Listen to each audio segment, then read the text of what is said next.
ঠিক আছে, আজকে আমার জীবনের কথা বলতে চলেছি, খুবই দুঃখের কথা। বাট আমাকে দেখে মনে হয় খুবই হাসি ফুর্তি। বাট আমি সবসময় হাসি ফুর্তি থাকি। আর হাসি ফুর্তি থাকলে হয়তো ওর ব্রেইন বা দিনটা ভালো যায়। বাট মেইন কথা হলো যেটা আমার ভালোবাসা হয়েছিল ১০ বছরের, সেটা কয়দিন আগেই জাস্ট ব্রেকআপ হয়ে গেল আমার হয়ে। কেন জানো?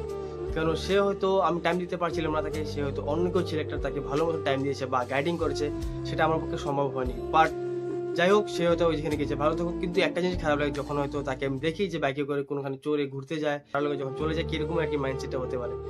বাট যাই হোক, একটা জিনিস কি, বিশ্বাস করাটা খুবই অদরকারি জিনিস। কেন যে বিশ্বাস করে তাকে, সে হয়তো সবথেকে বেশি আঘাত করে। সেটা হচ্ছে আমার জীবনের বেশি।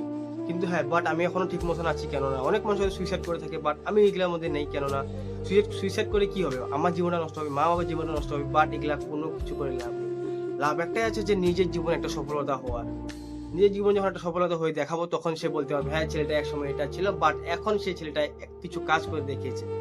বাট আমি এটাই যে যা লয়ে গেছি ভালো থাকুক। বাট আজকে আমি দেখেছি, আজকে ডেট হলো 27 আর রাত তো 7টার দিকে। বাট যাই হোক, সে হয়তো আমাকে দেখেছে বা দেখেনি। আর একটা কথা বলছি আমি যে, এই ভিডিওটা আমি আজকে Facebook স্ট্যাটাসে দেব। দেখা যাক ভিউজ কত আসে। বাট যদি 100 এর উপর ভিউজ আসে তাহলে হয়তো ভিডিওটা আপলোড করতে লাগবে। কেননা খুবই একটা দরকারি ভিডিও একটা। যাই হোক, দেখা যাক। আর তোমরা যদি কেউ ভিডিওটা দেখে থাকো তাকে শেয়ার করো। এটা আপলোড করতে লাগবেই বস। সত্যি কিনা বলো? সত্যি।